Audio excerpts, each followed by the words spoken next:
There was a trader I once worked with. Let's call him Daniel. Daniel wasn't reckless. He wasn't emotional. He wasn't chasing signals on Twitter or revenge trading after losses. In fact, if you looked at him from the outside, you'd probably say he was doing everything right. He had a system, clear entry rules, clear stop losses, clear take profits. He journaled every trade. He reviewed his performance weekly. He never broke his rules, and yet, year after year, his account went nowhere. Not dramatic losses, not blowups, just slow, persistent underperformance. When Daniel came to me, his first sentence was simple. I don't understand what I'm doing wrong. I'm disciplined. I execute perfectly, but I can't make money.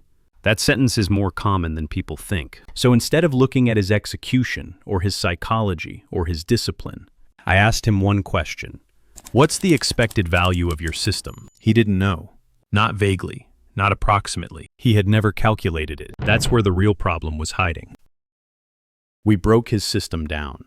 Win rate, average win, average loss. And suddenly, everything became obvious. His strategy had a win rate slightly below 50%, average losses larger than average wins, and transaction costs eating away at the edges. In other words, even if he executed perfectly, even if he followed the rules flawlessly, even if he stayed disciplined forever, his system had negative expectancy. Mathematically, it could not work. This is the part most traders miss. Discipline doesn't change expectancy. It only ensures you experience it fully. If your system has negative expected value, discipline doesn't save you from losing. It guarantees that you lose, slowly, consistently, and with impressive emotional control. Daniel wasn't failing because he lacked discipline. He was failing because his discipline was applied to a losing method.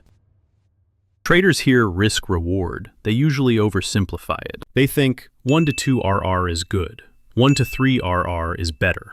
But RR by itself means nothing. A system with 1 to 3 RR, but a 20% win rate is not superior to 1 to 1 RR with a 60% win rate. What matters is expected value equals open parenthesis win rate times average win, close parenthesis, minus open parenthesis loss rate times average loss, close parenthesis. Daniel's system looked good on paper, but the math underneath was working against him. Once we laid it out clearly, there was no emotion left, no debate, no motivation speech, just reality. And reality is unforgiving.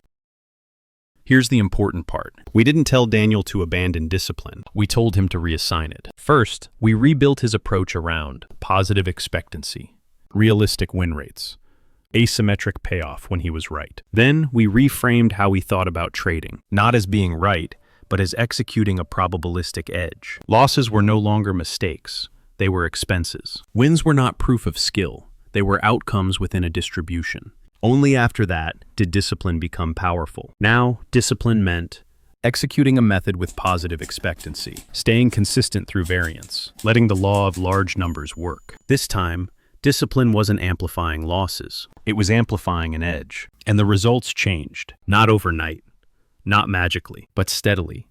Drawdowns made sense. Winning streaks weren't intoxicating. And over time, the equity curve finally reflected the math. This is the distinction most traders never make. Discipline is not a virtue by itself. It's a force multiplier. Applied to the wrong system, it accelerates failure. Applied to a positive expectancy method, it becomes unstoppable. So the real question is not, am I disciplined enough? The real question is, what am I being disciplined about? Because discipline doesn't judge your ideas. It commits you to them. And if the idea is wrong, discipline doesn't correct it. It makes sure you pay the full price.